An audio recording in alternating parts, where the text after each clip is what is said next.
Que isso, menino? Relaxe.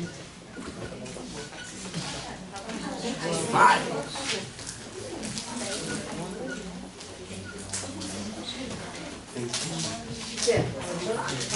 Beleza? Vamos continuar. Então, vamos continuar falando na discussão de ontem. Beleza? Certo?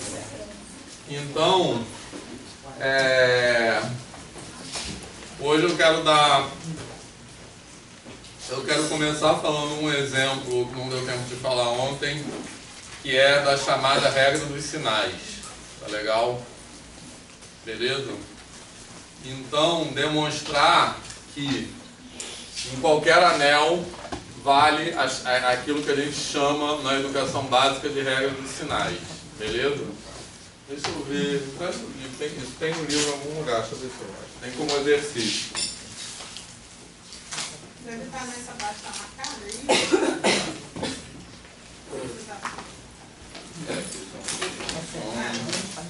Exercício.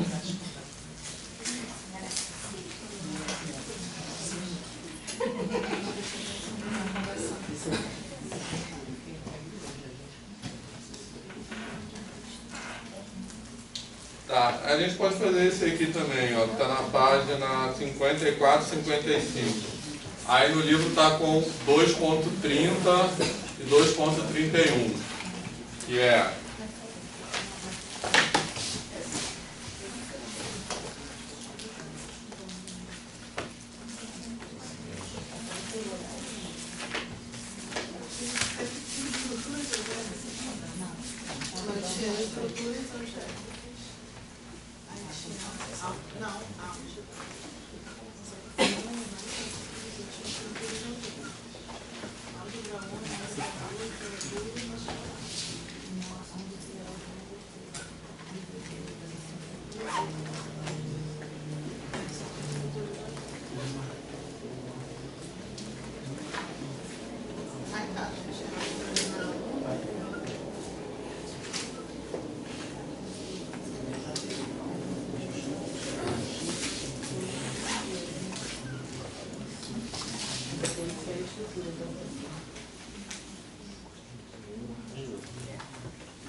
solução daquela equação.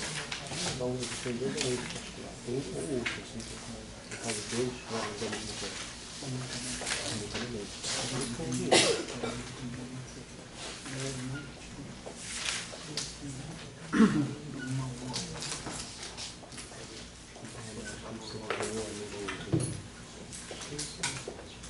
Qual o valor de x que anula essa expressão?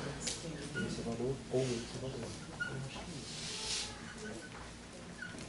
Agora, se você fala, por exemplo, raiz de um polinômio, só falar de raiz. Obrigado.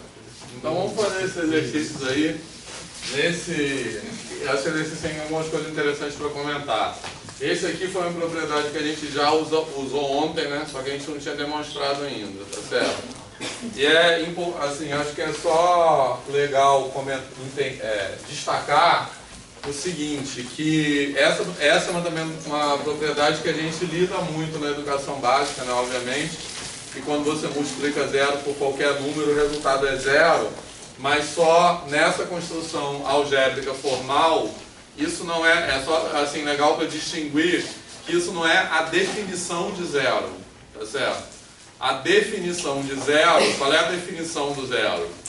Elemento neutro, né? O zero, esse zero aqui é um zero abstrato, tá legal? Não é necessariamente o zero número, é o zero elemento neutro de uma estrutura algébrica, que no caso particular dos números inteiros ou dos números racionais é o zero número zero.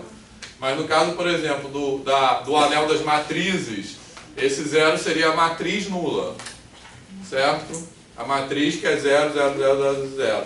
No caso de funções, seria a função constante igual a zero.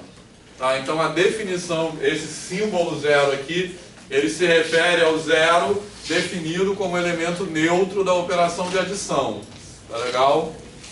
certo? Ou seja, a definição de zero é aquele elemento que somado com qualquer outro A tem como resultado o próprio A, tá? E a gente tem que demonstrar que se vale essa propriedade, então vale essa aqui também. Então essa aqui é um teorema, né? Você dizer que A vezes zero é igual a zero é um teorema, beleza? E dizer que A mais zero é igual a A é a definição de zero. Zero é o elemento tal que A mais zero é igual a A para todo A. Tá claro isso? Certo? Tem que só entender essa questão, que uma coisa é uma definição, outra coisa é um teorema. Tá beleza? Ficou claro isso? Alguma... Certo? Ah, isso aqui também, obviamente a gente escreve assim, ó, A vezes zero igual a zero vezes A, certo? Porque a gente está num... Por que tem que escrever assim? E não uma coisa assim? É, porque pode não ser comutativo, né? A gente está botando um anel qualquer, certo? Beleza? Num anel qualquer. Um anel qualquer não precisa ter comutatividade, tá? Então, se não tiver comutatividade, poderia acontecer de valer só isso e não valer isso. Então, eu tenho que escrever as duas coisas, tá legal? Mas se eu escrevesse um anel comutativo, uma coisa implicaria na outra, beleza? Certo? Então, como é que a gente pode demonstrar que A vezes zero é igual a zero? Quem já fez? Como você fez? Escreve zero. Você escreve zero como zero mais zero. Isso, você escreve zero como zero mais zero, certo? Escreve zero como zero mais zero. Repara que daqui para cá, qual é a propriedade que a gente está usando? É de elemento neutro, aplicado no próprio zero, concorda? Certo? Se zero mais qualquer outro elemento é o próprio elemento, em particular, zero mais zero é igual a zero. Tá legal? Então seria a propriedade A, qual é? 3. Isso. A3. Aí agora aqui eu aplico a distributiva. Certo?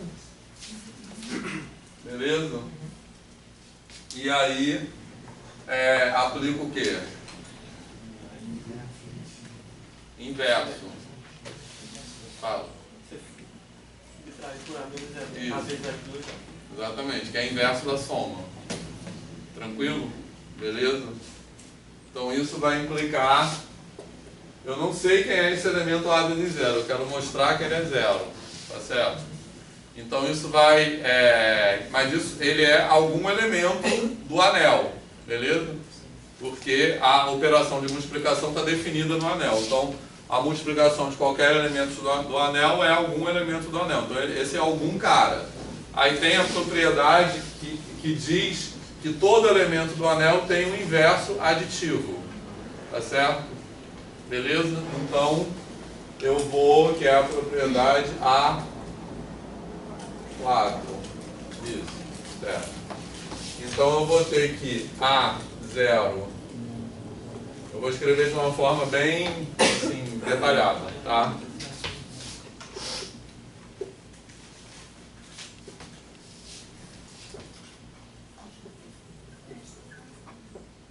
A forma bem detalhada seria essa.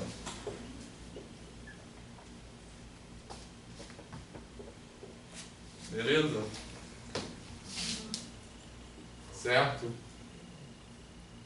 Tranquilo? Fala, Cecília, pensando alguma coisa. É que a gente está pensando se a gente já pode falar que o inverso do número é menos o número. Então, menos o número é a definição de inverso. Tá, porque a gente não... Então, isso vai ficar mais claro aqui no próximo exercício. Tá. Entendeu? Mas justamente no caso, o sinal de menos aí, ele tem... É uma notação para o inverso. Entendeu? Beleza? Então, menos o número... Isso tem a ver com uma coisa importante na educação básica também, que é o seguinte. Na educação básica, quando a gente vai falar sobre isso, quando começar a falar mais de números inteiros, mas quando a gente faz a passagem, quando a gente está trabalhando com números positivos e começa a trabalhar com números negativos, certo? Que na educação básica não é exatamente com os inteiros, né? Porque quer dizer que a ordem não é essa, porque você trabalha primeiro com os racionais positivos ainda no Fundamental 1 e no Fundamental 2 que você começa a trabalhar com aqueles chamados números relativos, né, que às vezes se chama, que é introduzir os números negativos. Quando você faz essa passagem de um contexto no qual você trabalha só com números negativos, só com números positivos, e começa a trabalhar com números negativos, o próprio conceito, o significado de número muda, porque entra uma ideia de orientação. E nesse contexto, o sinal de menos, que até então tinha um significado só, que era subtração. Quando você trabalha só no contexto de números positivos, o único significado que o sinal de menos aparece é a operação de subtração. Quando você entra com números negativos, aparecem outros dois significados, que é o número negativo, né, e esse aí que é o simétrico. Beleza? Certo? Mas aí, né, nesse contexto da álgebra abstrata, a gente está... Ele se refere aqui para mim, nisso aqui, o sinal de menos é simplesmente um símbolo, uma notação que indica o inverso aditivo. Então por isso que eu posso escrever, entendeu? Beleza? Tá certo? Alguma dúvida? Na verdade até o mais mesmo, né? Só tem se adotado até os naturais sentido de soma mesmo. Sim, exatamente. Né? Quando você está só nos naturais, nunca aparece eu escrever assim menos 2 ou mais 2. É sempre tipo 2 mais 3, ou 2 menos 3, né? Então os números negativos, porque aí os sinais, além de indicar operação, eles passam a indicar orientação, né? O sinal de mais ele pode indicar que você está orientando positivamente e o sinal de menos que está orientando negativamente. E isso é uma coisa, na passagem, isso é uma coisa que não é trivial, né? E na passagem, às vezes o professor tem que ter essa atenção, porque, né, aquilo tem um outro significado que o aluno não conhece, então tem que ter um trabalho para trabalhar aquele significado. Só para você convencer que menos x não é negativo. Exatamente. Não, isso eu já vivenciei muito aqui, aluno de cálculo 1 que tem essa dificuldade. Se você escrever menos x igual a 2, ele acha que não pode, entendeu? Porque menos x para ele tem que ser negativo, né? Mas daqui a pouco vamos voltar a falar sobre isso nas próximas aulas. Beleza? Certo? Bom, então aqui para ser bem chatinho,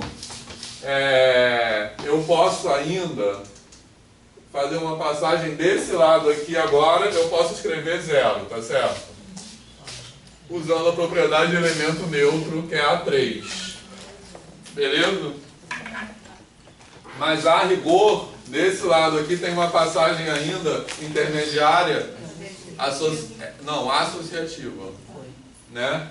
Associativa aqui, certo? Que aqui eu tô, por isso que eu botei esse parênteses aqui de propósito, tranquilo? Né? Porque eu tenho que usar associativo para dizer que isso aqui é a mesma coisa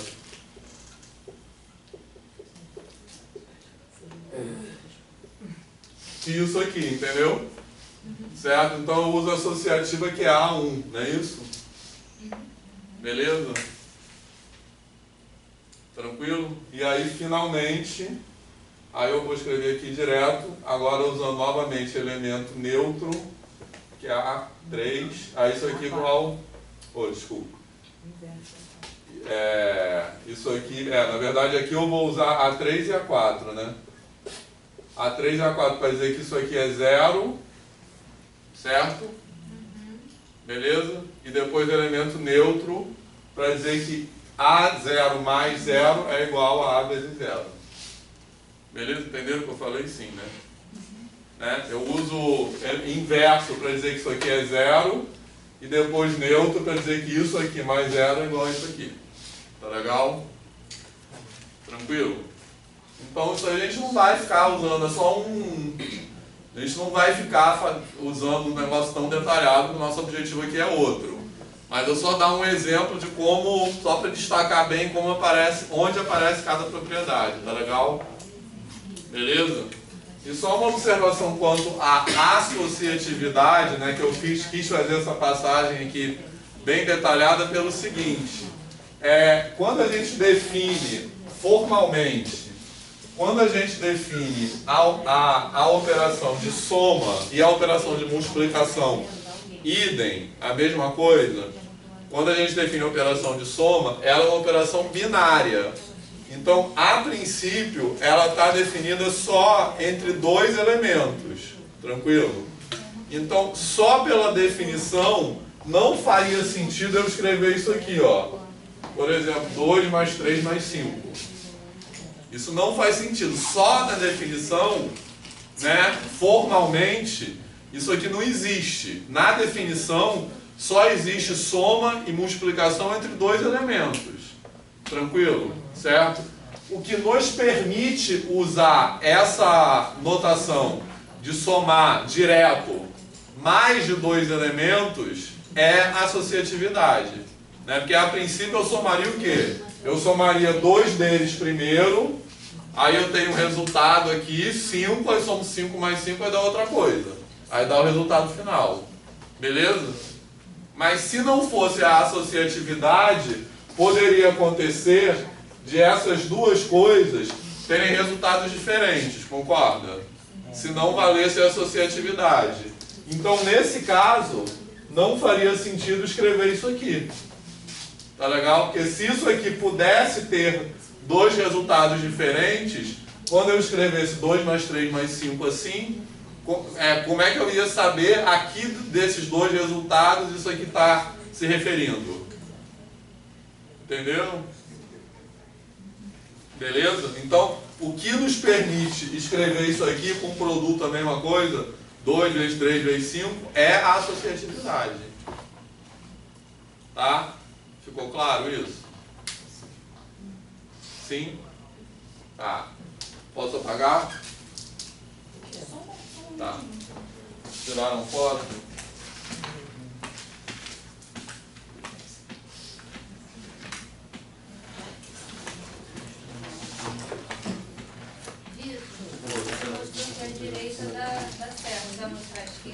Tem razão. Não vou mostrar a esquerda porque é análogo. Esqueci de falar. Porque seria exatamente a mesma coisa, tá? Certo? Mas é só a importância entender por que eu tenho que escrever daquela forma, direita e esquerda, tá?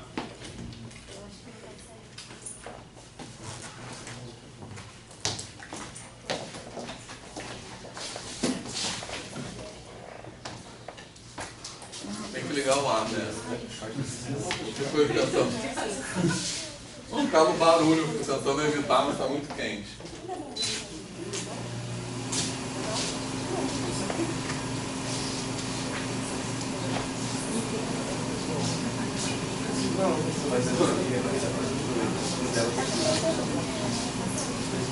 Uma pergunta, lá em cima, a gente não podia ter concluído lá que o A vezes 0 é igual a 0? Tipo, lá no início eu desenhei A vezes 0 e concluí que A vezes 0 era igual a vezes 0 mais A vezes 0. Certo? Uhum. Então isso significa que o A vezes 0 é elemento neutro. Então para isso, tem razão, mas para isso antes, a gente teria que ter demonstrado também, que pode demonstrar a unicidade do elemento neutro. Entenderam o que ele falou? É uma boa também. Mas também vale, é uma coisa que a gente também não demonstrou, mas também vale a unicidade do elemento neutro. Entendeu? Porque repare que o argumento que ele está usando é um argumento de unicidade. Entendeu? Então, tendo demonstrado a unicidade do elemento neutro, a gente poderia usar o argumento dele. Certo? Beleza? Um exemplo de terminal sem unidade seria onde tivesse dois elementos neutros? Não, elemento neutro sempre, acho que qualquer anel é único. Eu esqueci que ia pensar isso de ontem para hoje, não tive tempo. Mas elemento neutro sempre é único, independente de ter unidade ou não. Entendeu?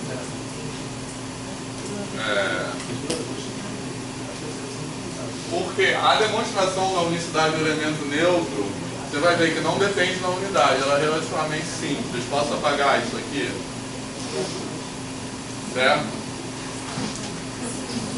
Não, só fazer um comentário antes. Essas demonstrações aqui, né, assim como a próxima que eu vou fazer, elas... É claro que isso aqui são coisas, quando a gente trabalha com números, pra gente é óbvio, né? Mas o exercício que a gente está fazendo aqui não é um exercício nem que diz respeito a como eu vou ensinar na educação básica. É um exercício para entender qual é a formulação que a matemática contemporânea dá a essas coisas. Tá legal? O exercício que a gente está fazendo é esse. Então isso aqui, lembrando que isso aqui a gente está provando em qualquer anel. Então, o que eu a relevância nesse sentido, do ponto de vista da ideia das estruturas algébricas, é mostrar, é o próprio assim, por que a gente constrói estruturas algébricas. Porque o que a gente está fazendo é o seguinte, a gente está dizendo que em qualquer conjunto no qual eu defino uma estrutura com aquelas 6 operações básicas, o fato daquelas 6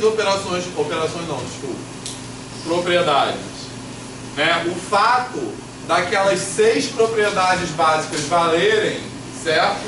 Implica na validade dessas coisas aí, por exemplo, tá? Certo? Então qual é o ganho? Em qualquer conjunto onde eu verifique que aquelas 6 propriedades básicas valem, eu vou ganhar de graça tudo isso aí, porque eu vou demonstrar uma vez, não preciso ficar demonstrando em cada contexto, né? Tipo, nos inteiros eu vou demonstrar, nos racionais eu vou demonstrar, nas matrizes eu vou demonstrar, certo? Basta eu demonstrar que aquela estrutura que eu tenho é um anel, tranquilo, que vai valer tudo isso. Então, isso é uma da importância na matemática contemporânea de definir estruturas, que é buscar propriedades comuns entre as estruturas, beleza? Né?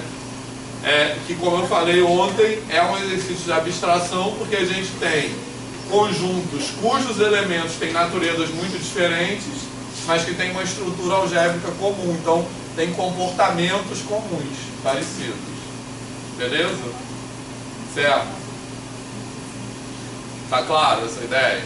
Posso apagar isso aqui?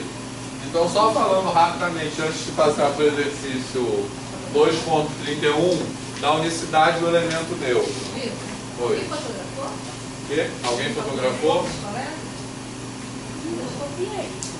Fotografa aí. Ah, porque tem o pessoal que não tem. Mas por que aconteceu alguma coisa? Estou deixando a sala vazia mesmo. Ah, sim. No meio de uma quinta.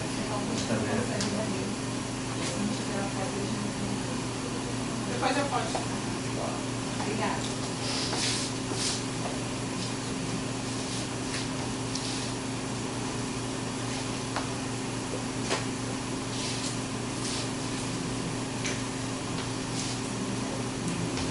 Então vou só mostrar aqui rapidinho o argumento para a unicidade do elemento neutro. Que é o seguinte, suponha que tenha 2 elementos neutros. Tranquilo? Que eu vou chamar de 0 e 0 linha.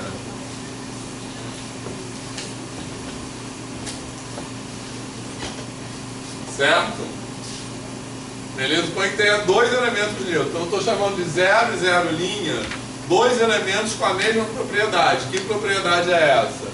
Que A mais 0 é igual a A para todo A pertencente a A, e que A mais 0 linha é igual a A para todo A pertencente a A. Tranquilo? Beleza? Eu tenho que mostrar isso porque, mais uma vez, eu estou falando isso aqui em qualquer anel. Poderia acontecer de ter um anel bizarro que tivesse 2 elementos neutros. Mas eu estou mostrando que isso não é possível. Com aquelas 6 propriedades isso não é possível. E qual é o argumento? É eu fazer 0 mais 0 linha. Quanto dá 0 mais 0 linha? Por um lado, isso dá 0. Né? Mas por que isso dá 0? 0 linha. O 0 linha é elemento neutro. E por outro lado, isso dá 0 linha, pois 0 é elemento neutro. Tranquilo? Então, por transitividade, né? Beleza? Transitividade da soma faz parte da própria... Da soma não. Da igualdade, né? Faz parte da própria ideia de igualdade, né? Certo? Então, isso aqui é igual a isso também é igual a isso, então isso tem que ser igual a isso. Beleza? Então esse é o argumento. Tira a foto aí.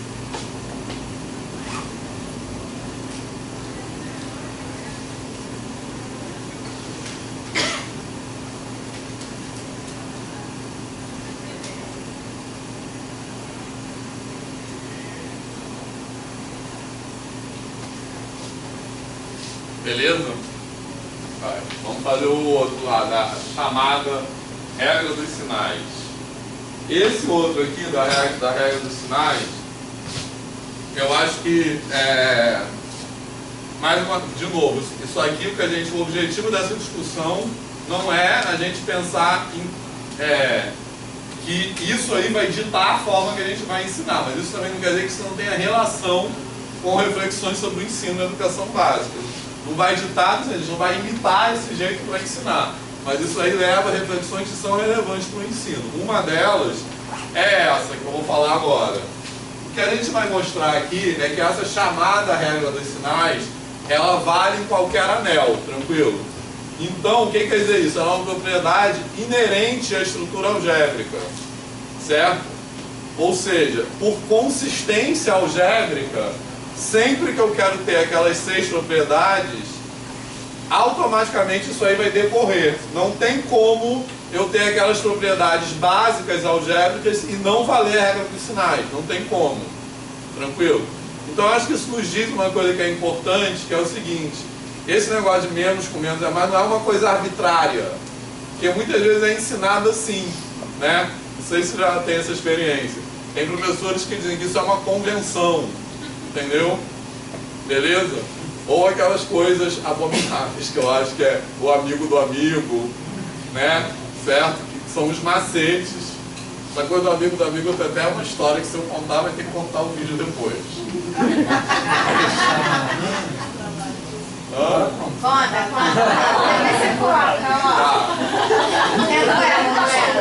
É duelo.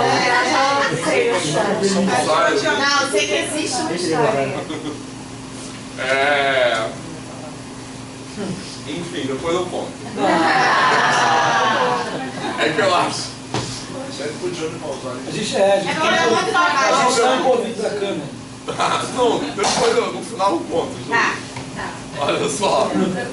É porque essa é foda mesmo, essa não tá. Mas que eu estava dizendo. De qualquer forma, a pessoa vai saber que no final você vai contar. Vai criar uma expectativa. Pronto, todo mundo? Tá.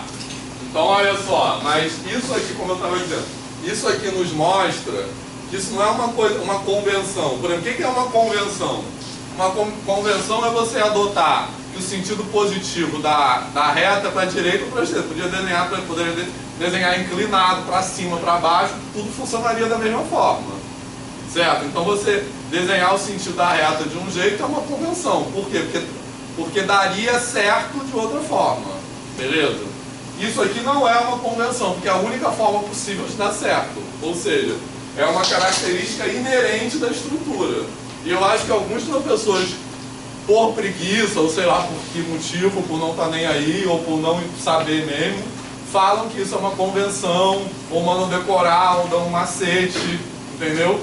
Então acho que essa visão, embora isso aí não deva ditar a forma que a gente vai ensinar na educação básica, essa visão global do que uma coisa, de que forma uma coisa se relaciona com outra, nos ajuda a pensar aí também como ensinar, entendeu?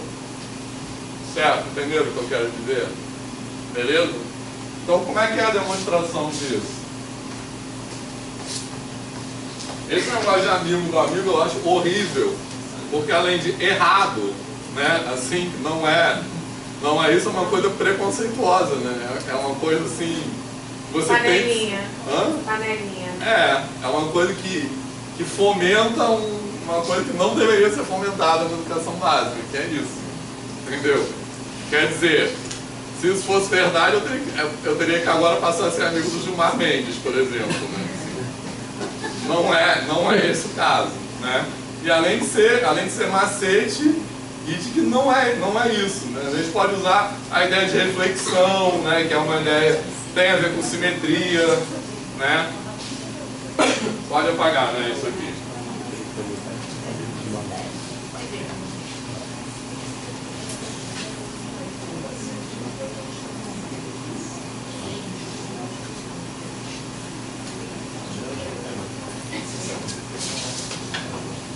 Olha só.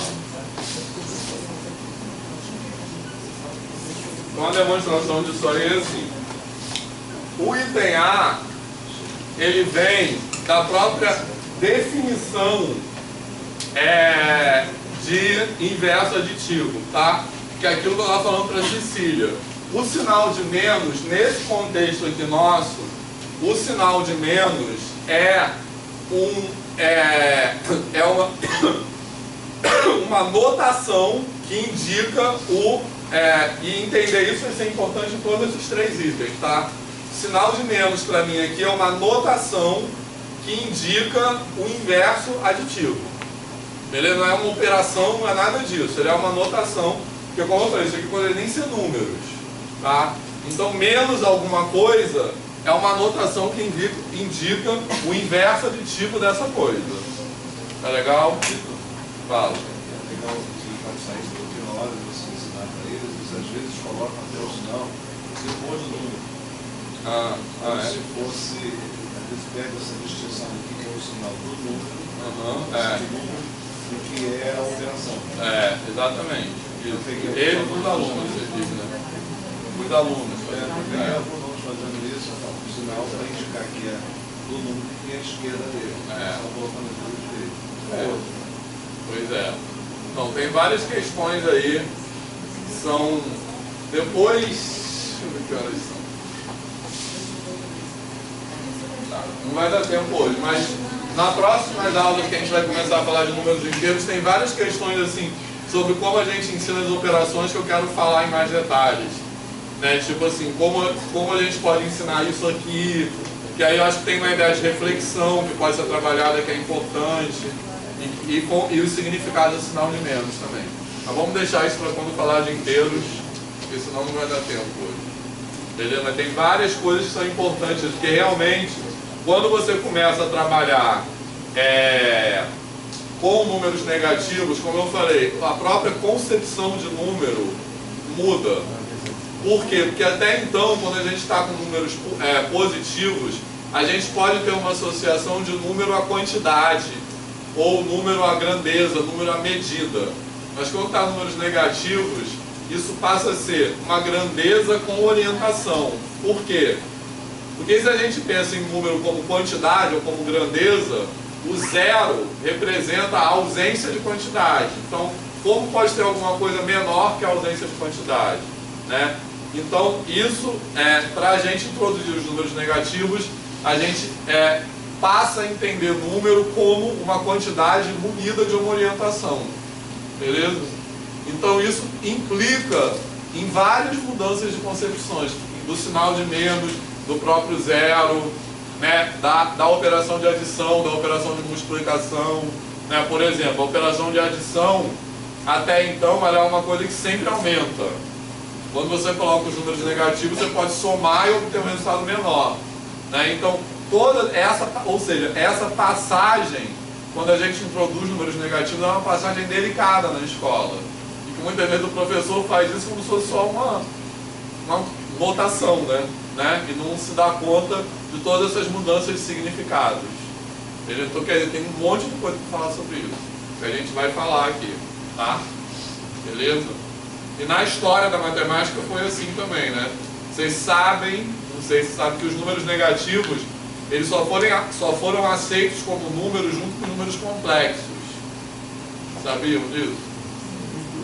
E eles foram aceitos a partir da representação geométrica proposta por Argand, que é o que deu origem àquilo que hoje a gente chama de plano de Argand-Gauss, que é o plano dos números complexos, e que era uma representação que ela conseguia representar geometricamente de forma consistente a estrutura algébrica.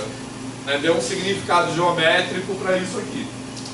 Então a gente vai falar disso, tem um montão de coisa para falar sobre isso, que eu acho que é bem legal. Beleza? Mas continuando, a demonstração disso aqui. A demonstração disso aqui, o item A, como eu falei, é simplesmente é uma aplicação, o item A é uma consequência direta da definição de inverso aditivo, tá certo? Por quê? Qual é a definição de inverso aditivo? Ela é dada por aquela propriedade A4, certo? Propriedade A4. Então ela diz que se eu tenho um elemento A, quem é o inverso aditivo? O inverso aditivo dele é o elemento, o inverso aditivo de A, ele é definido como o elemento que somado com A resulta no neutro aditivo, tá claro? Certo? Então isso aqui diz que A, aliás, que menos A é o inverso aditivo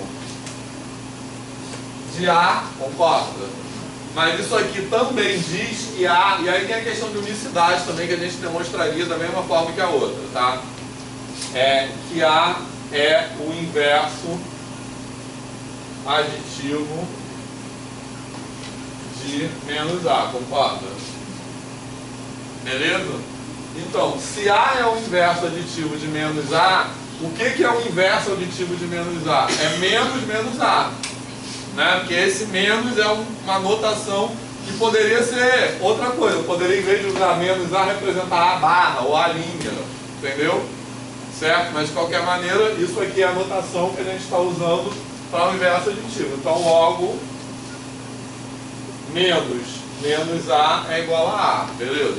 Então, esse primeiro item é uma consequência direta da definição. Para mim, a segunda linha parece um argumento meio que circular, porque a gente tem um A, a gente vai definir o inverso dele. Isso. Na segunda parece que a gente tem o menos A, está definindo o A como inverso do menos A. Na verdade, o A que veio antes. Sim, mas então, porque a segunda linha é mais ou menos um teorema, né? Só que é um teorema muito direto. Às vezes as coisas são tão diretas que é difícil entender mesmo. Então é isso, assim, ó. A gente pode entender que a primeira linha é uma definição de menos A, certo? Agora a gente pode perguntar, quem é? Aí teria uma passagem intermediária que eu pulei, que é a unicidade. Porque a gente poderia perguntar assim, quem é o inverso aditivo de menos A? O inverso aditivo de menos A é um número B que somado com menos A dá zero. Entendeu? Mas quem é esse número B? É esse. Então, isso aqui é um teorema. Isso aqui é uma definição. Entenderam a pergunta da Cecília? Certo? Eu poderia escrever isso aqui. O inverso aditivo de menos A é um número B que somado com menos A é zero. Agora é a resposta dessa pergunta. Ela já está dada aqui. Ficou claro isso? Certo? Então tira a foto aí.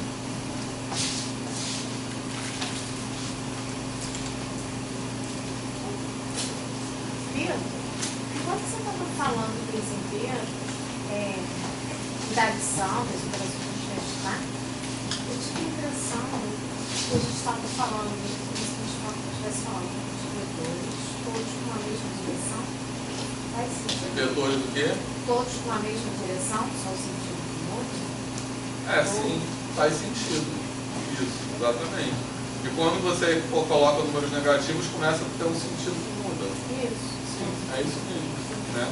Aquela ideia de vetores, né? Só que vetores não tem mistura algébrica de anel, né? Porque é a mistura algébrica de produto de espaço vetorial, porque ele tem uma soma e um produto por escalar. Né? É diferente, mas a soma é essa ideia. Né? Beleza? Pode apagar isso aqui.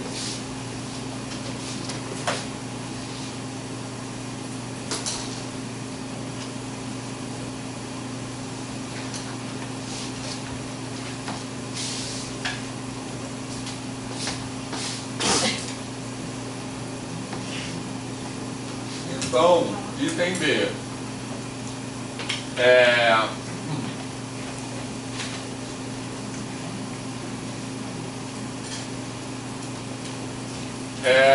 eu vou demonstrar, né, a gente tem na verdade duas igualdades para demonstrar aqui. Eu posso demonstrar só uma delas e a outra vai seguir, a outra é análoga, tá certo? Beleza? Então eu vou demonstrar essa parte aqui. A vezes menos B é menos AB, concorda? Eu vou demonstrar isso aqui, certo? E a outra é análoga. Mas o que significa demonstrar que A vezes menos B é menos AB? O que está escrito aqui eu estou dizendo que o elemento A vezes menos B é o inverso aditivo de AB. Tá? Então, o que é o inverso aditivo de um cara? É alguém que somado com aquele cara dá zero. Então, para mostrar isso, eu tenho que mostrar que A... Vou até apagar isso aqui para não confundir. Eu tenho que mostrar que A vezes menos B somado com AB dá zero, concorda? E se eu mostrar que isso aqui é zero, certo? Isso implica que esse cara aqui é o inverso aditivo desse. Tá legal? Beleza? Então, tá, eu não vou apagar não. Isso aqui é rascunho, tá? A demonstração começa aqui embaixo. Então, vou fazer assim. A vezes menos B mais A vezes B. Isso aqui, o que eu posso fazer? Colocar em evidência, eu estou usando a propriedade A6. Beleza? Então aqui, isso aqui fica A vezes zero, usando a propriedade A. Não, 2,30, né? Não, aqui é isso aí. Isso aí? A4. A4, A3 E aqui sim eu vou usar 2,30. Isso aqui é zero. Beleza? Então eu mostrei que AB somado com esse cara aqui, né, é igual a zero. Logo, esse cara aqui, ele é o inverso aditivo de AB. Ficou claro?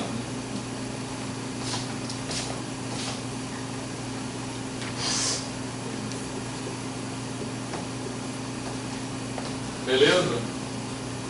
Agora o item C. Alguma dúvida, pergunta aqui no item B?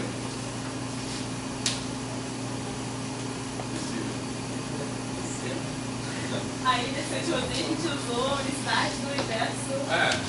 Sim, isso, exatamente. O que eu estou usando se eu mostrar que alguém somado com alguém é zero, eu estou mostrando que um é o inverso aditivo do outro. Implicitamente eu estou usando a unicidade. É isso. Beleza?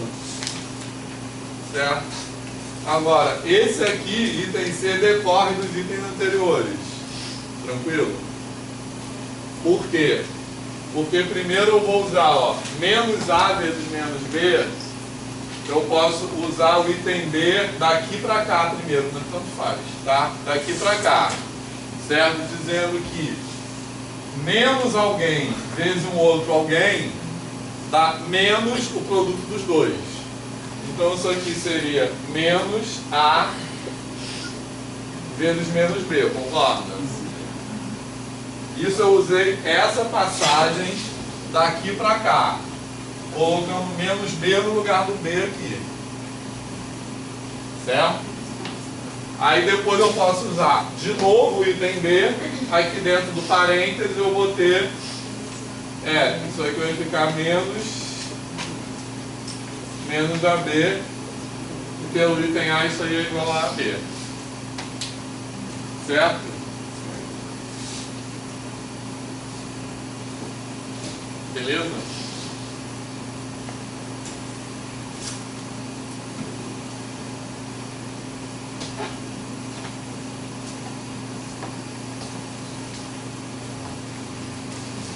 Mais alguma pergunta?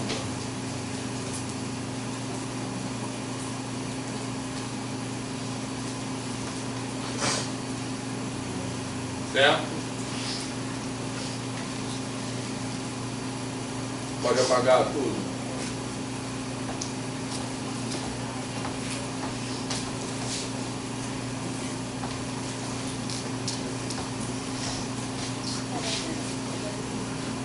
E agora a gente vou mudar um pouco de assunto, mudar de assunto não, mas começar a falar de relação de ordem, tá? Beleza? A gente já falou um pouco quando a gente falou dos naturais, mas quero falar mais algumas coisas. Posso apagar tudo? Tá?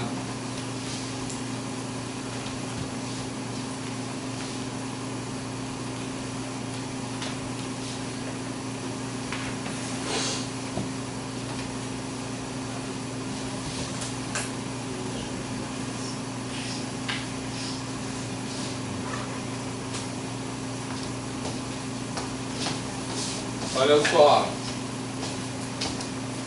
basicamente é aquela coisa dos complexos. Eu cheguei a falar aqui da ordem lexicográfica, mas eu não demonstrei, né? Qualquer. Então é basicamente só fazer essa demonstração. Então, só relembrando que até agora a gente falou até agora de uma estrutura algébrica dessa forma, e a gente disse que ela é um anel quando tem aquelas 6 propriedades básicas, e as outras propriedades adicionais ela vai sendo outras coisas, tá? Vai sendo anel computativo, não sei o que, até chegar a corpo, né? Que é uma estrutura que a gente tem todas aquelas propriedades básicas e tem o inverso multiplicativo, tá? Então a gente tem, no contexto que a gente vai trabalhar com Z, que é um domínio de integridade, porque é um anel comutativo com unidade sem divisora de zero, no qual vale a cancelatividade, mas não vale a existência do inverso multiplicativo. E a gente vai trabalhar com corpos, que são Q e R, que são corpos, certo? Beleza? Reparem nessa minha fala, que é uma coisa que a gente vai falar muito de agora para frente. O que distingue, vamos dizer assim, que caracteriza a passagem de Z para Q é uma coisa algébrica, perceberam? Que eu estou passando de domínio de integridade para corpo. Ou seja, o que caracteriza a passagem de Z para Q é a inclusão, digamos assim, dos inversos multiplicativos. Concorda? Certo? Mas tanto, e também de N para Z também. O que caracteriza a passagem de N para Z é a inclusão dos inversos aditivos, que não existia em N, eu vou colocar em Z. Tá legal? Quer dizer, eu vou inventar Z para que seja uma estrutura que tenha os inversos aditivos. Eu fico imaginando. Mas não foi assim. Não, historicamente não foi assim. Eu fico imaginando como que você consegue fazer uma narrativa minimamente alcançável no 7º ano, por exemplo. Então, essa é uma discussão. Porque, porque se você usar esses argumentos aí... Não são esses argumentos. Não, óbvio que você não vai usar, claro. Mas em algum momento você vai precisar bolar uma estratégia assim... Justificar. Você vai ter que justificar, então, porque eles vão te perguntar. Não, a gente vai falar disso, calma. Não, sim, só que eu não aguentei. Eu sei, quando a gente falar de inteiro, eu quero falar muito disso. Entendeu? Que exatamente isso é a questão que eu tenho falado de problematizar a matemática, né?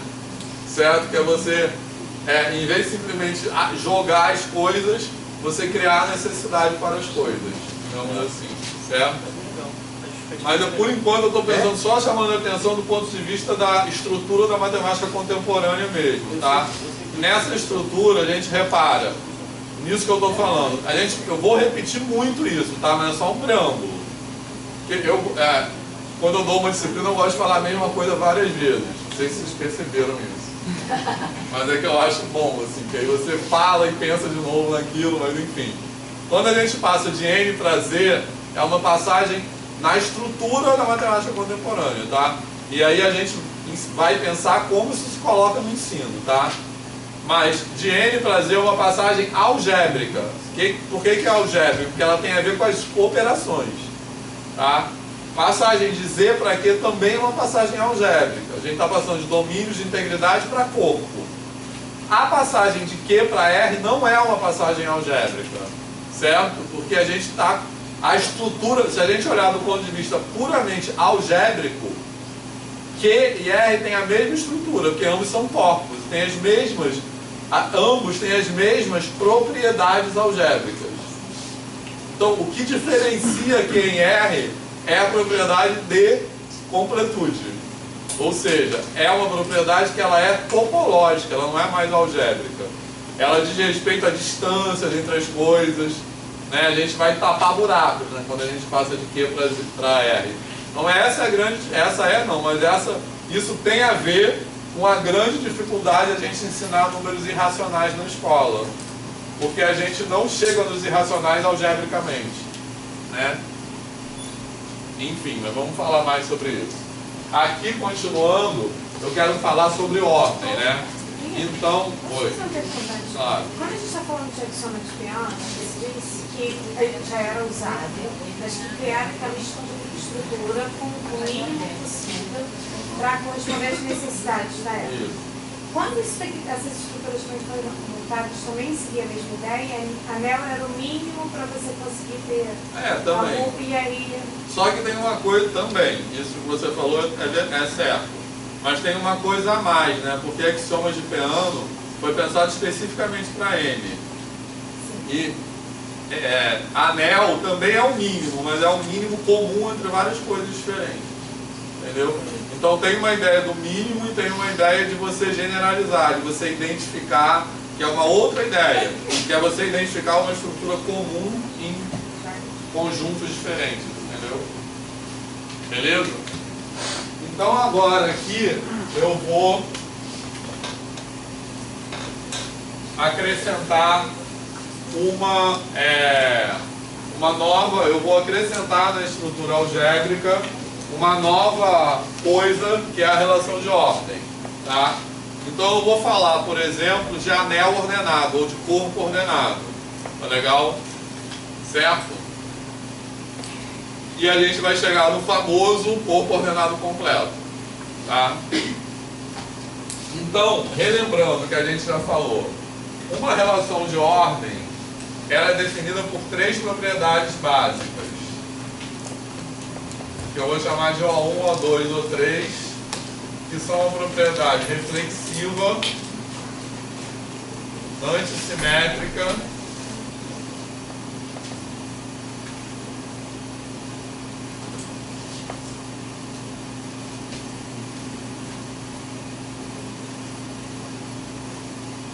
e transitiva, tá legal? Beleza? Tranquilo? Então lembra que essas 3 propriedades básicas, elas definem abstratamente o que a gente chama de uma relação de ordem. Então, abstratamente o que a gente chama de relação de ordem, a gente pode pensar assim, é uma forma de hierarquizar elementos de um conjunto. Tá legal? Então aquela ordem mesmo é um exemplo de relação de ordem. Né? Por exemplo, a inclusão entre conjuntos também é um exemplo de relação de ordem, porque ela satisfaz essas 3 propriedades. Reflexiva, antissimétrica e transitiva. E até eu dei um exemplo legal, quer dizer, eu acho legal, que lá quando eu falei dos naturais, que é a divisibilidade, lembra? Nesse sentido, a divisibilidade também é uma relação de ordem, em N, tá legal? Porque a divisibilidade em N, ela também é reflexiva, antissimétrica e transitiva. Dizer que A divide B, né, satisfaz essas 3 coisas. Porque todo número divide ele mesmo, então ela é reflexiva. Ela é antissimétrica, porque se A divide B e B divide A, então A igual a B nos naturais, né, nos inteiros não seria.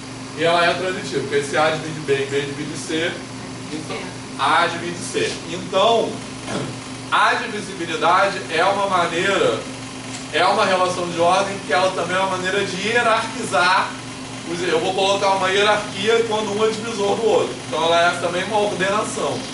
Só que ela é uma ordenação muito diferente da ordem canônica, né? Por exemplo, que ela não respeita a propriedade O4, que é a tricotomia. Beleza? Certo? Lembram o que é a tricotomia? A tricotomia, então isso aqui é qualquer relação de ordem, né?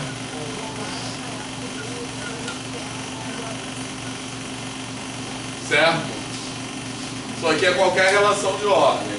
Quando além dessas três propriedades vale a tricotomia, a gente diz que a gente está com uma relação de ordem total. O que é uma relação de ordem total? Que ela é capaz de comparar quaisquer dois elementos. Então, a tricotomia vale quando, dados dois elementos qualquer daquele conjunto, eu tenho uma e somente uma das alternativas. Ou A é igual a B, ou A é menor do que B, ou B é menor do que A. Tá legal? Então, a tricotomia seria isso. Alguma dúvida? Beleza? Então, caso valha a tricotomia, a gente diz que aquela ordem é uma ordem total, e caso não valha, é uma ordem parcial. Certo?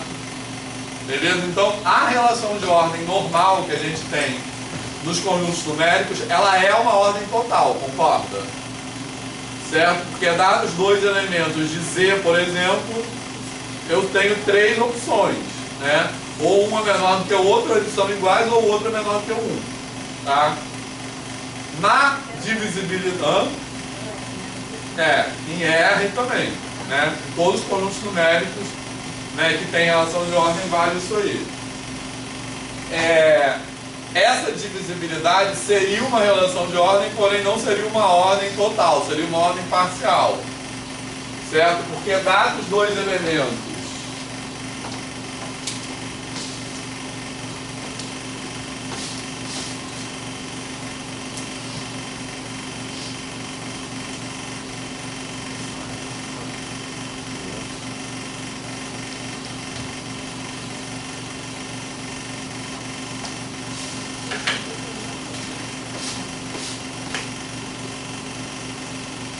A, B pertencente a Z, não é verdade que, dados os elementos quaisquer, eu vou ter que ou A igual a B, ou A divide B, ou B divide A, concorda? Basta você pegar, por exemplo, 2 e 3. Tranquilo? Que não vale nenhuma dessas três possibilidades. Nem eles são iguais, nem 2 divide 3, nem 3 divide 2. Então, isso aqui seria uma forma de ordenar, mas parcialmente. Porque 2 e 3 seriam incomparáveis por meio desse critério da divisibilidade. Nenhum está hierarquicamente superior ao outro. Tá claro? Certo? Então, quando eu tenho isso aqui, eu tenho o que eu chamo uma ordem total. Tá legal? E, finalmente, eu tenho as propriedades O6, O5 e O6, que são as monotonicidades. Tá legal? Então, a monotonicidade da soma em relação à soma, e monotonicidade em relação ao produto. Tá?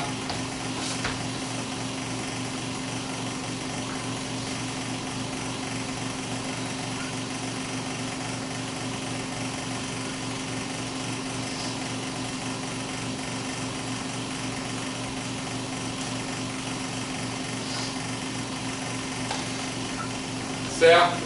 O que quer dizer isso? Monotonicidade da soma e do produto. São aquelas propriedades que a gente usa quando a gente resolve inequações na educação básica, basicamente. Beleza? Certo? Então, a monotonicidade da soma, ela diz: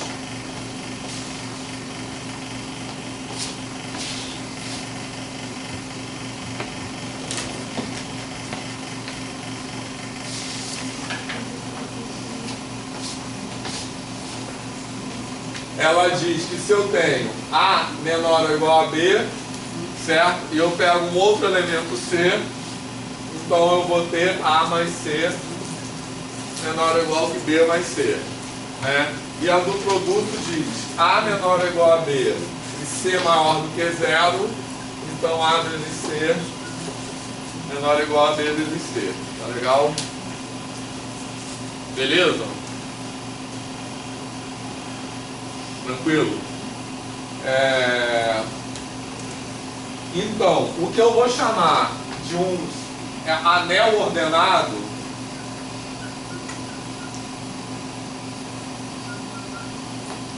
certo? Beleza? É um anel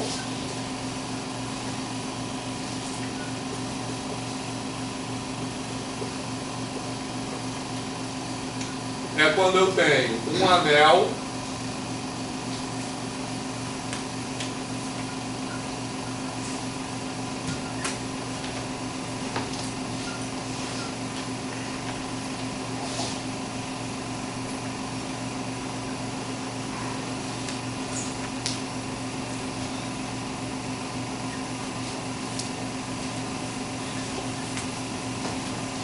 beleza? Então isso que eu vou chamar de um anel ordenado, tá legal?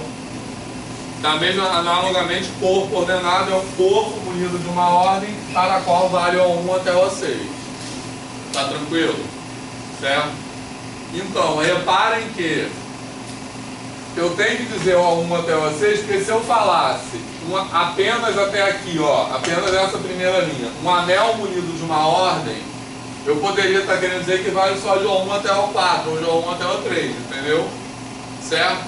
E essas propriedades O5 e O6, elas têm um papel importante que é dialogar a estrutura algébrica com a relação de ordem. Lembra que eu falei da distributividade ontem? Eu falei que a distributividade tem um papel importante, que ela estabelece uma relação entre a soma e o produto, que é uma relação que, se a gente pensar nos naturais, ela vem lá desde a interpretação de produto como soma repetida. Mas ela amarra, de alguma forma, a soma com o produto. Se não fosse a distributividade, eu poderia ter um anel com duas estruturas justapostas, e não tivesse nenhuma relação entre elas. Beleza?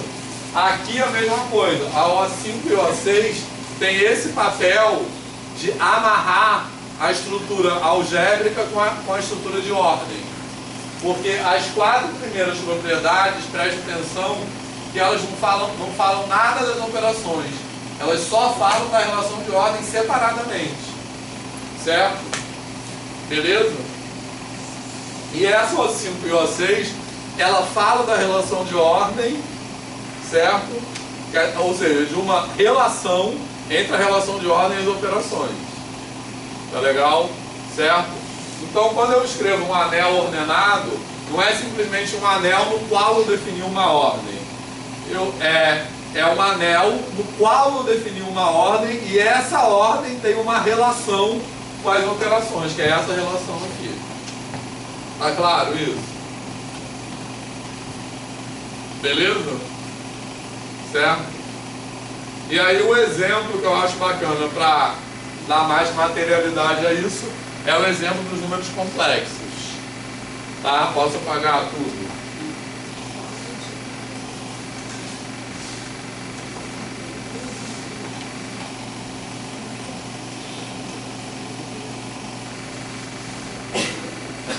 Pode.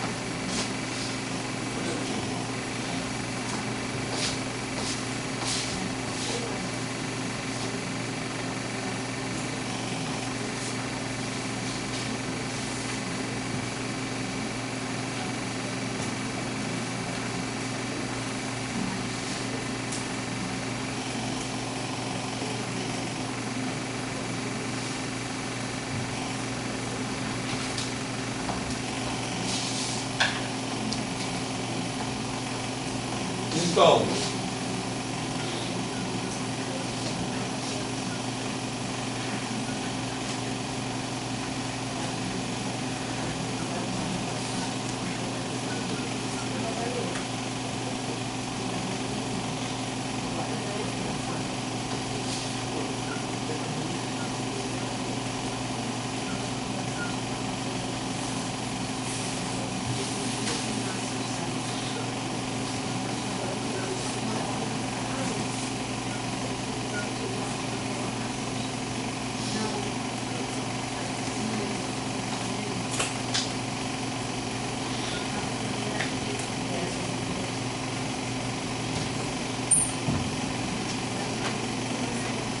Certo?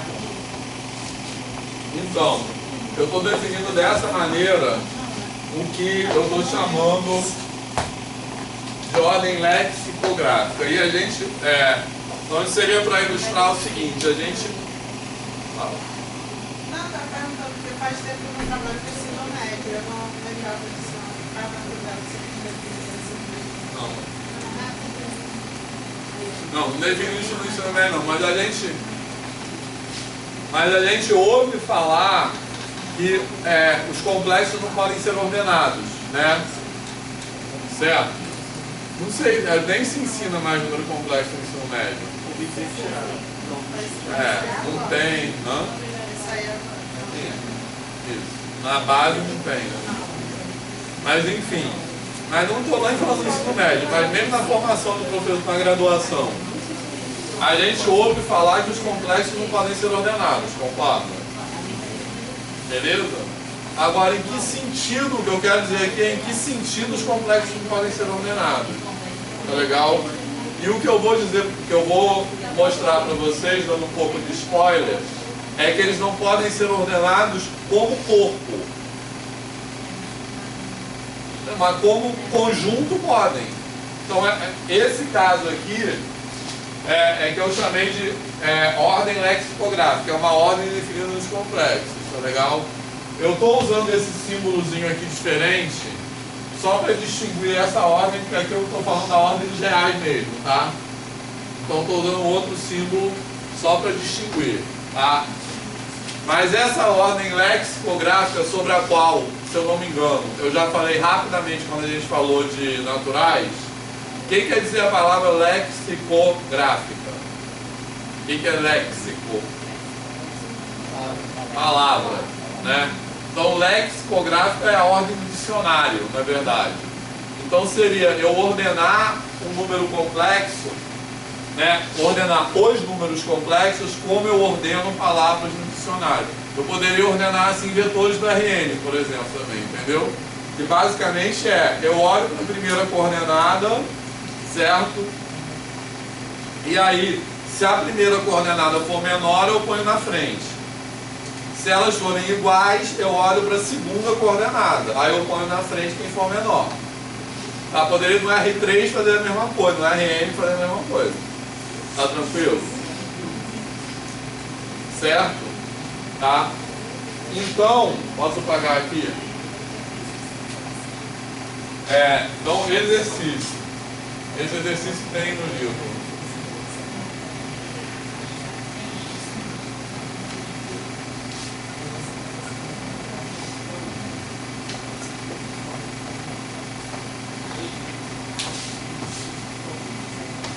Exercício. Isso aqui é uma ordem total, tá certo? Beleza? É uma ordem total. Não vou fazer isso não, tá? Quero fazer outra coisa mais legal. Isso é uma ordem total, é dizer que isso aqui satisfaz aquelas propriedades O1 até O4. Tranquilo? Certo? Ao demonstrar isso, eu vou estar dizendo o seguinte, que eu posso unir os complexos numa ordem. Tá legal?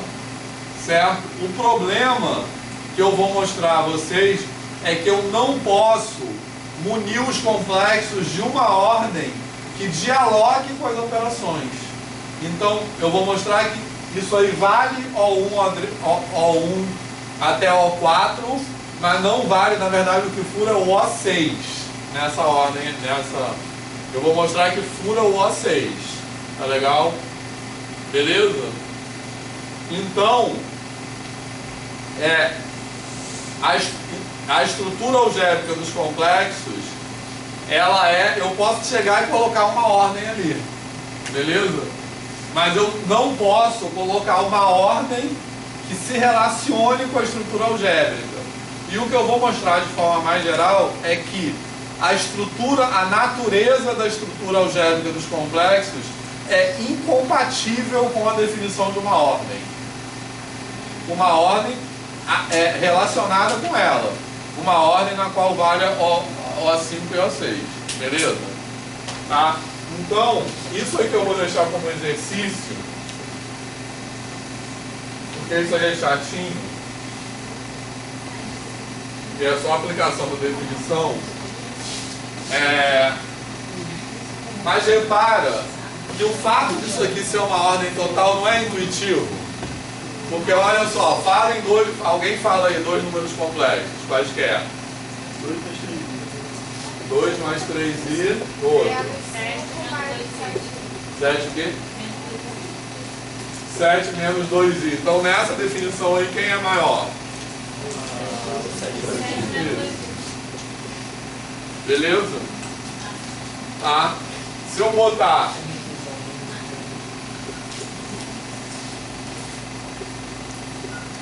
pronto, nessa aí, quem é maior?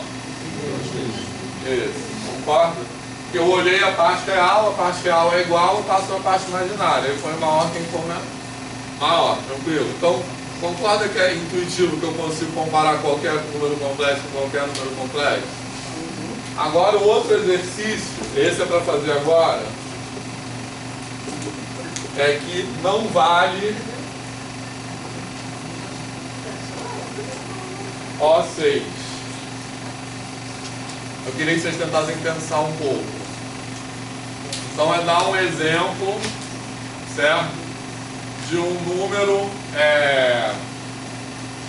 de dois números complexos, que um é maior do que o outro, mas quando eu multiplico por alguém, ele inverte. Por alguém positivo. Dá uma pista aqui. Quem é maior nessa ordem aí? 0 ou i? I é maior do que 0, concorda? Hã? I é maior do que 0, e aí? Se multiplicar isso aqui por i, certo? Vai ficar como? Vai ficar i de um lado, então isso aqui... desculpa. Multiplicar por i isso aqui, então vai ficar 0 de um lado e o quê? Menos 1 do outro, né? Beleza? Então perceberam que furou? Perceberam? Porque i é um número maior do que 0. Para valer um O6, eu teria que multiplicar isso aqui por qualquer número maior do que 0, teria que manter a direção da ordem. Beleza? Mas pode ter outro exemplo, menos assim, tipo assim.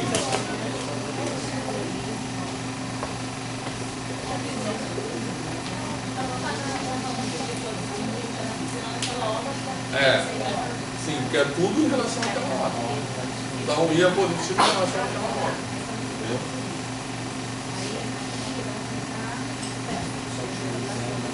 Mas a gente pode pegar essa aqui, que é menos direta, tipo, vê se está certo essa aqui, né?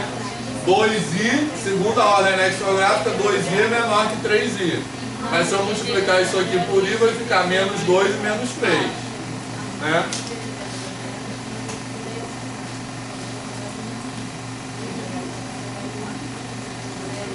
Beleza? Então a gente conclui que não vale a propriedade O6. Tranquilo? Certo? E o problema tá só na O6 mesmo.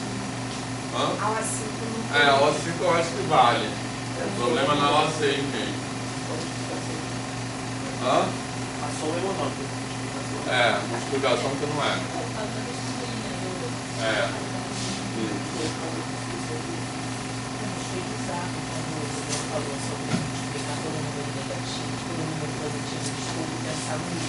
Porque a ordem e a relação é diferente. Exatamente. Não é legal? Pode apagar?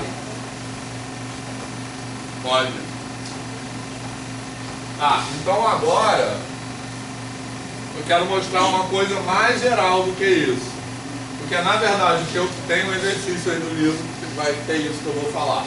que na verdade, isso aí também tem no livro em algum lugar, mas acho que é no volume 1 que tem isso aqui. Mas na verdade, oi? Mas na verdade, uma coisa mais geral, que o que eu mostrei aqui é que essa relação de ordem não serve, né? O que eu estou tentando pensar é, será que eu posso definir com uma estrutura algébrica que eu já conheço dos complexos, eu posso transformar os complexos em um corpo ordenado, certo? Ou seja, acrescentar uma ordem ali para a qual vale a O5 e O6? A minha pergunta é essa. O que eu mostrei aqui, com essa ordem não serve, mas eu poderia inventar uma outra ordem que servisse. Eu dei o exemplo de uma ordem possível, mas o que eu vou mostrar agora é que nenhuma ordem vai servir, né? Que é bem legal, que é o seguinte. Pode apagar isso.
Olha só, estou usando essa letra grega aí que eu acho que é a letra que está no livro, tá?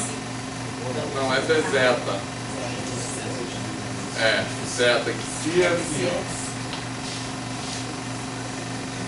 Se é essa aqui. Tem uma volta a mais.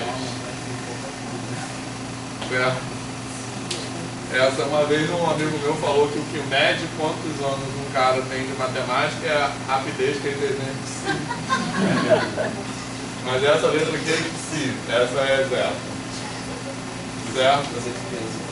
Eu botei essa letra aí, claro, podia ser outra letra qualquer, mas eu acho que no livro está com essa letra. Nesse exercício aí, em algum lugar. Mas enfim, não importa. Então repara que estou mostrando que é uma coisa bem geral, né? Que eu estou mostrando que um anel no qual existe um elemento que é elevado ao quadrado a menos 1 não pode ser ordenado. Ou seja, são duas coisas incompatíveis, que é uma característica da estrutura algébrica daquele anel. Repara que RQ não tem isso, né? RQ não tem um elemento cujo quadrado seja um número negativo, seja menos 1, né? Beleza? Certo? Então ele não pode ser ordenado. Tá legal? Beleza? Tranquilo? Tá?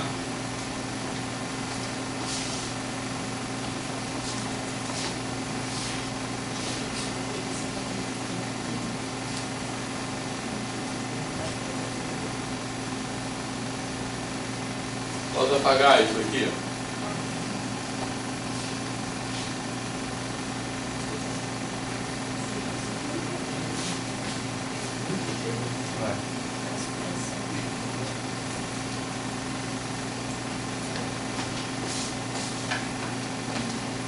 Então como é que eu vou mostrar isso por absurdo, né? Quer dizer, não é bem por absurdo. Eu vou mostrar que num anel ordenado isso não pode acontecer. Na verdade é uma coisa equivalente. Então eu vou mostrar, seja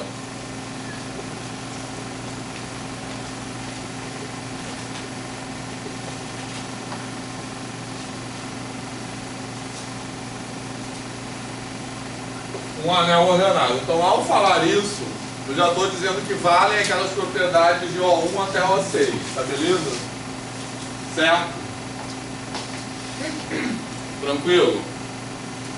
Então eu vou pegar agora que seja A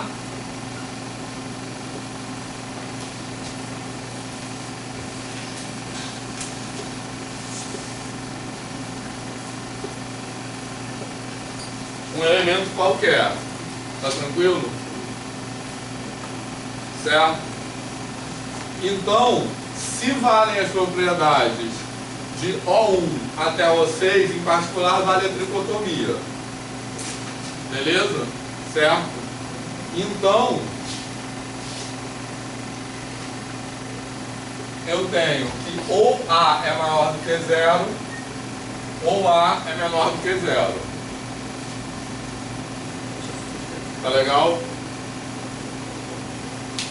Beleza? Tranquilo? Isso aí é a tricotomia resumida, porque isso aqui está resumindo duas propriedades, mas isso aí é a tricotomia. Beleza? Tá? Então, se A é maior ou igual a 0, tranquilo? Beleza? Então, eu posso multiplicar pela propriedade O6, eu posso multiplicar essa desigualdade aqui pelo próprio A, concorda? Então eu vou ter que A2 vai ser maior ou igual a 0, concorda? Beleza? Multiplicando isso aqui pelo próprio A. Agora, se A é menor do que 0, então eu posso pegar essa desigualdade aqui pela propriedade O5. Tá? Eu vou só botar aqui, que aqui eu usei a propriedade O6. Tá? Pela propriedade O5, eu posso somar menos A dos dois lados, concorda? Então eu vou ter A mais menos A menor do que 0 mais menos A. Então eu vou ter 0, tá bom, menor do que menos A, tá beleza? Ou seja, menos A é maior do que 0. Beleza? Certo? Então, se menos A é maior do que 0, então o que eu mostrei aqui?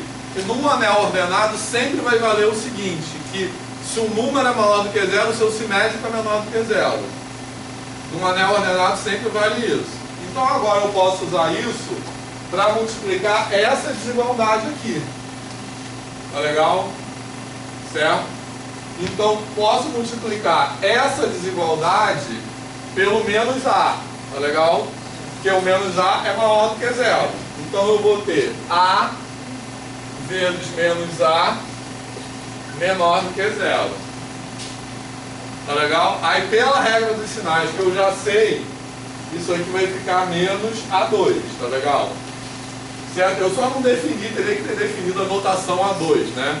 Mas antes disso eu defino A2 como A vezes A. Beleza? Certo? Tranquilo? Que não apareceu essa notação aí ainda. Tranquilo? Então eu vou ter A2 menor do que 0. Tá tranquilo? Certo? Pela mesma propriedade que eu acabei de demonstrar acima, se menos A2 é menor do que 0, então A2 é maior do que 0. Certo? Isto é, num anel ordenado, A2 é maior ou igual a 0 para todo A pertencente a A. Tá legal? Certo? Então isso implica naquilo ali, porque 1 é maior, teria que mostrar que 1 é maior que 0 também, tá? E aí vai vários anéis, né? Isso. Não é só qualquer anel que tenha essa propriedade, não pode ser ordenado. Tá legal?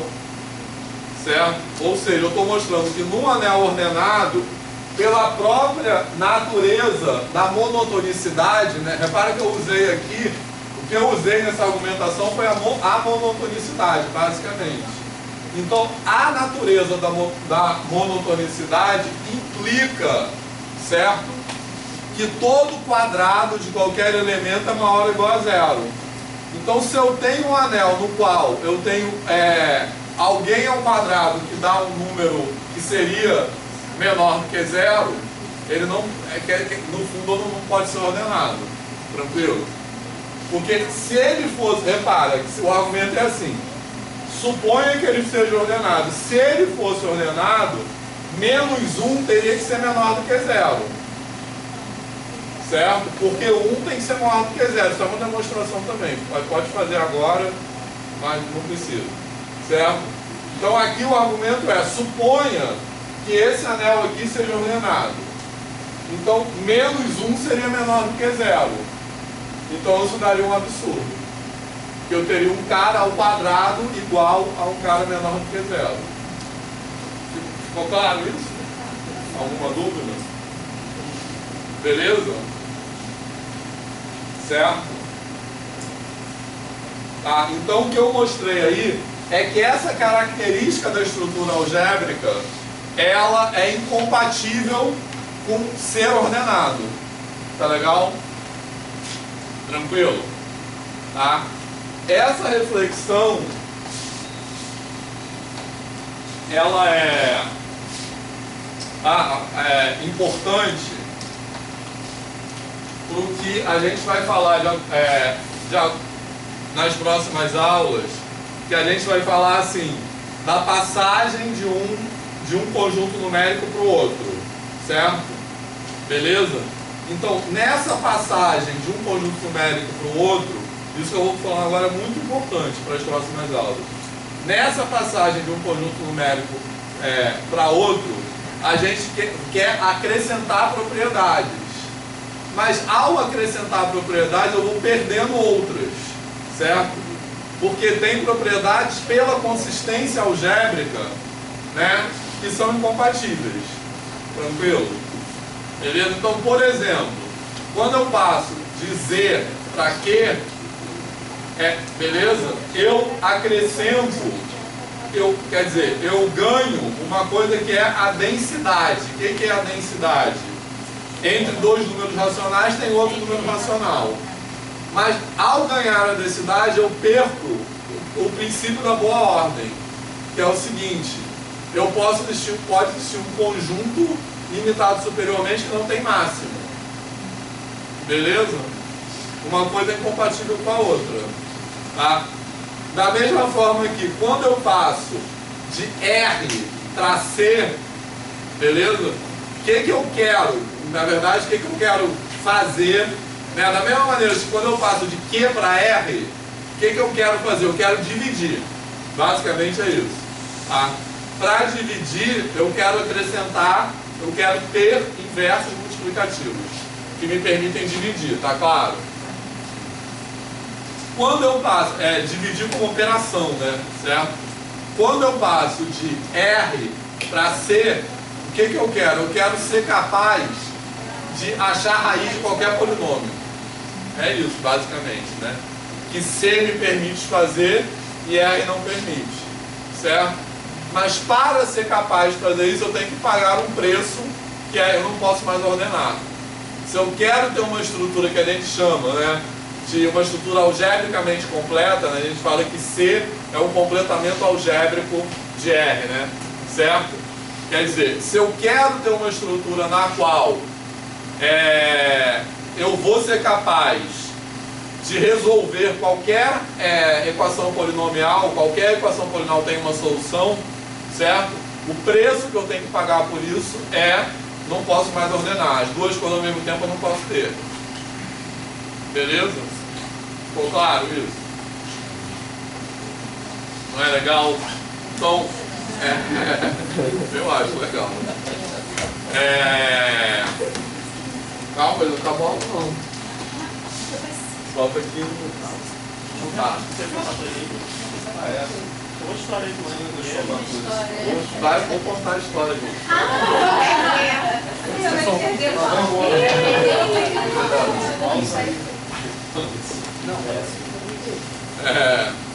Vocês são fofoqueiros, né?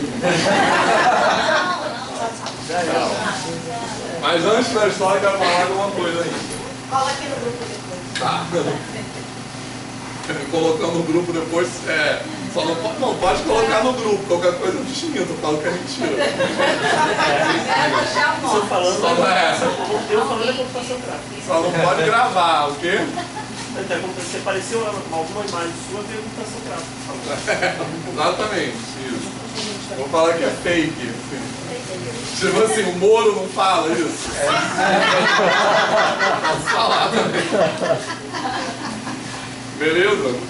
Mas só antes da história, falar mais uma coisa. Tá claro isso aqui? Então, nas próximas aulas que a gente vai fazer essa passagem de N para Z, de Z para Q e tal, eu vou sempre destacar isso aí, o que a gente acrescenta e o que a gente perde em cada uma dessas passagens. Tá legal? Na construção de Z, posso apagar isso aqui tudo, né? Vou só adiantar rapidamente como é que a gente vai fazer a construção de Z. Na construção de Z, a gente vai usar, e na construção de Q também, a gente vai usar a noção de relação de equivalência. Tá legal? Certo? O que é uma relação de equivalência?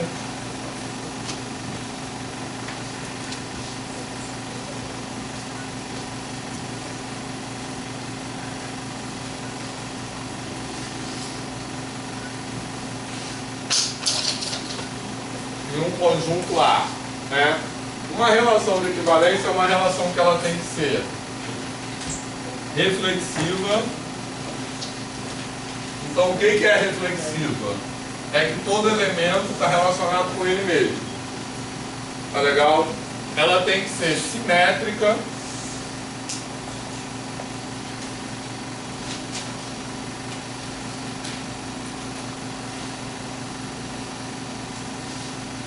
Que se A está relacionado com B, então B está relacionado com A.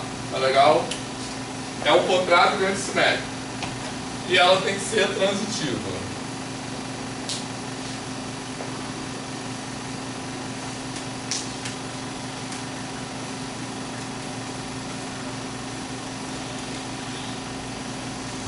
Beleza? Certo? Tá legal? Então, a característica das relações de equivalência é que elas definem aquilo que a gente chama de classes de equivalência. Que até falei um pouco disso quando eu falei das classes de cardinalidade, lembra? Tá legal? Certo? Então, uma classe de equivalência basicamente é um conjunto no qual todos os elementos ali são equivalentes entre si. Certo? Então, como é que a gente vai construir Z? A gente vai construir Z, pode apagar isso aqui? A gente vai construir Z usando uma ideia formal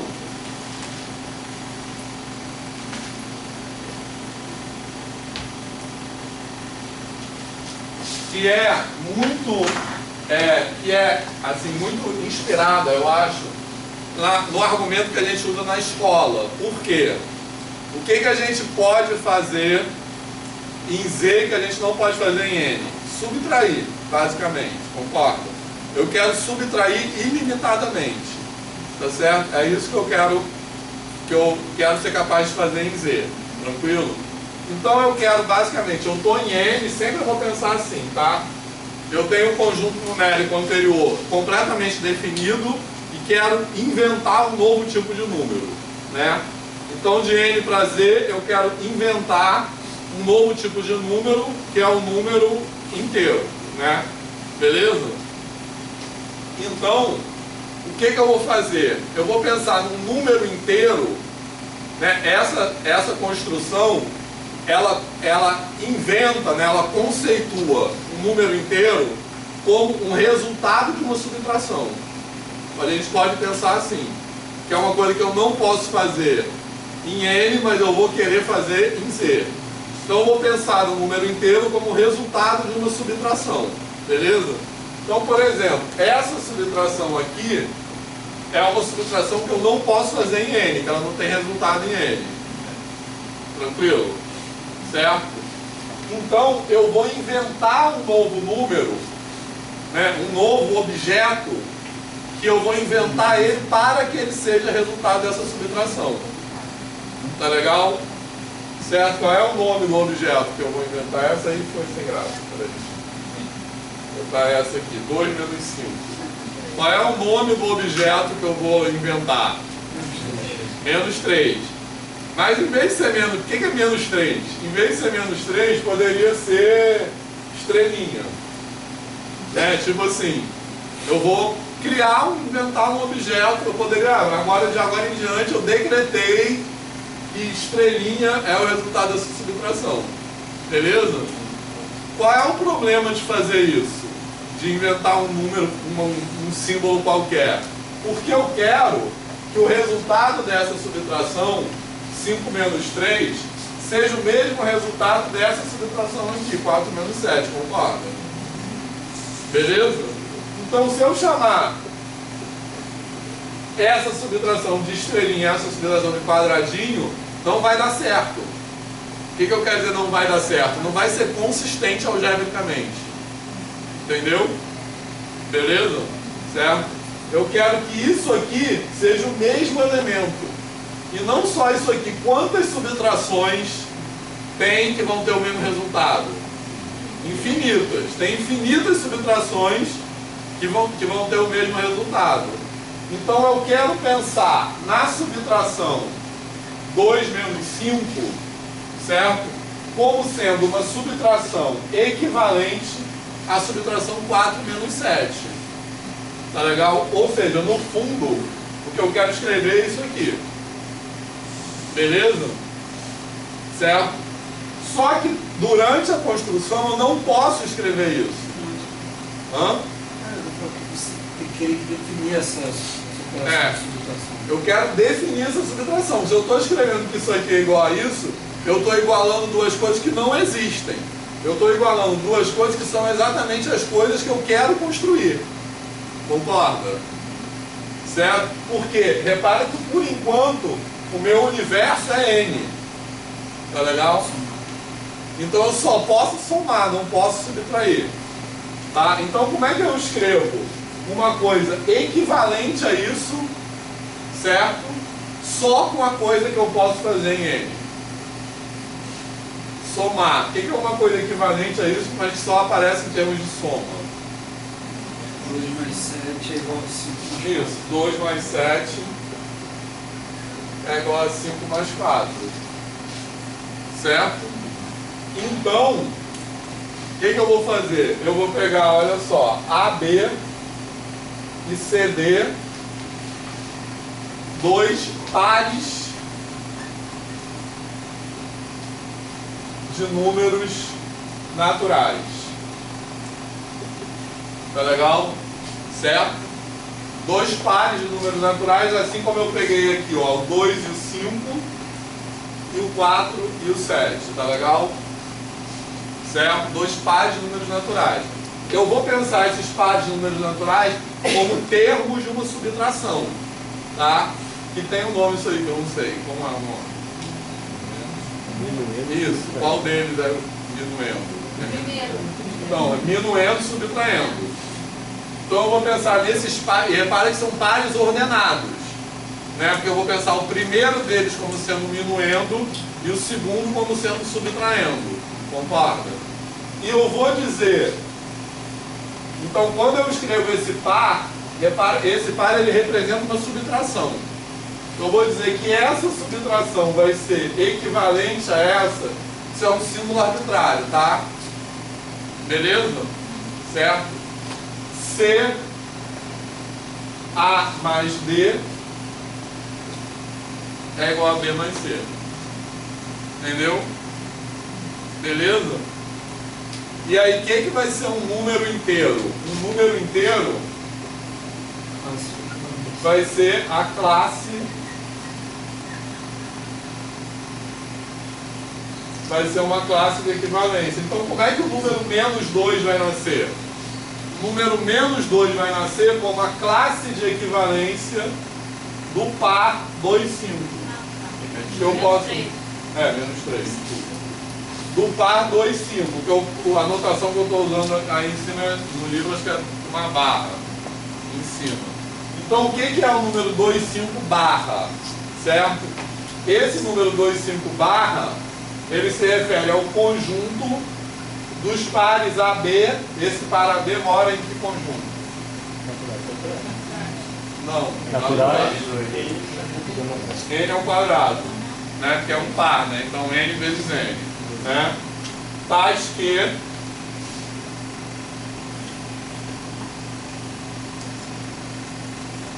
Beleza? Certo? Então o número menos 3 vai nascer com uma classe de equivalência 2, 5, que é o conjunto de todos os pares AB que são equivalentes a 2, 5, nesse sentido que eu defini aqui. Tá? O que eu estou dizendo com isso? Eu estou dizendo que isso que eu estou escrevendo simbolicamente dessa forma é o conjunto de todas as subtrações que eu estou pensando um par AB como sendo minuendo e subtraindo. Então é o conjunto de todas as subtrações de números naturais que são equivalentes, ou seja, que no final vão produzir o mesmo resultado que a subtração 2, 5. Beleza? Certo? Então, assim que é a construção dos números inteiros por classe de equivalência. Tá legal? Beleza? Que a gente vai fazer nas próximas aulas. Dito isso, eu aposto que vários de vocês serão capazes de adivinhar qual é a relação de equivalência que eu vou usar para construir os racionais como próximo passo. Não pode A sobre B, mas pode o quê? Multiplicação. Como vai ser a multiplicação? A vezes D igual B vezes C, que é o famoso produto dos meios igual ao produto dos extremos. Né? Que é uma expressão de uma proporcionalidade por meio de uma multiplicação. Beleza? Então essas são as cenas dos próximos capítulos. Certo? Tá? Então repara que essa ideia de relação de equivalência, o que é? Eu tenho um determinado lugar, no caso seria N ou N2, no qual eu vou identificar uma ideia de equivalência. Certo? Essa ideia de equivalência, com ela eu vou inventar um novo tipo de objeto matemático, que é definido por todo mundo que é equivalente. Então, tipo, eu encapsulo, coloco num saco e rotulo. Certo? Eu vou colocar num saco todas as subtrações equivalentes a 2, 5. E vou rotular menos 2. Tá? Aí também, uma coisa que nós vamos falar é por que esse... Menos 2 não é isso? Menos 3. Uma coisa que eu vou falar é por que esse rótulo é bom para rotular isso. Tá? Por que isso aí é menos 3. Beleza? Isso é uma ruptura muito grande, porque pensar frações como classe de equivalências não é tão difícil. Sim. Já é acostumado na escola a fazer isso. Pensar no menos 3 como uma classe de equivalência, eu acho muito bizarro. Então, essa pergunta é a pergunta que o Bruno fez. Por que na escola a gente pensa, certo? A gente está acostumado a pensar. Agora eu vou falar uma coisa super que vai deixar vocês pensando, é uma abordagem lacaniana. Sabe como é? Quando você faz terapia lacaniana, no final da terapia, o terapeuta fala uma coisa, você fica pensando aqui e fala, acabou a terapia, e você fica aquilo na cabeça. Eu vou usar essa técnica. Olha só, a pergunta do Bruno. Veja bem que ele falou, que ele tem toda a razão. A gente está acostumado a pensar na escola em frações equivalentes, quer dizer, um número racional com uma classe de equivalência. Mas não está acostumado a pensar em subtrações equivalentes, certo? Ou seja, por que na escola, na verdade a gente, no fundo, na escola, para numerar, preserva isso aí. Então, na escola a gente preserva a ideia de número racional como fração equivalente ou como divisão equivalente, né, que seria a mesma coisa, beleza? Mas a gente não está acostumado com a ideia de pensar num número inteiro como uma classe de subtrações equivalentes. Beleza? A pergunta é, por quê? Certo? Existe uma razão matemática para isso, certo? De por que uma coisa é mais fácil que a outra. E essa razão matemática tem a ver com o fato da divisibilidade ser uma relação de ordem. Que é o que eu falei agora há pouco. Beleza? Então só isso por hoje. É essa abordagem lacaniana. Beleza? Então guardem. Quarta-feira a gente não tem aula, né? Ainda tem essa tortura. Quarta-feira não tem aula. Beleza? Então falou, só isso, pode parar. Agora vai contar a história. Ah, várias histórias.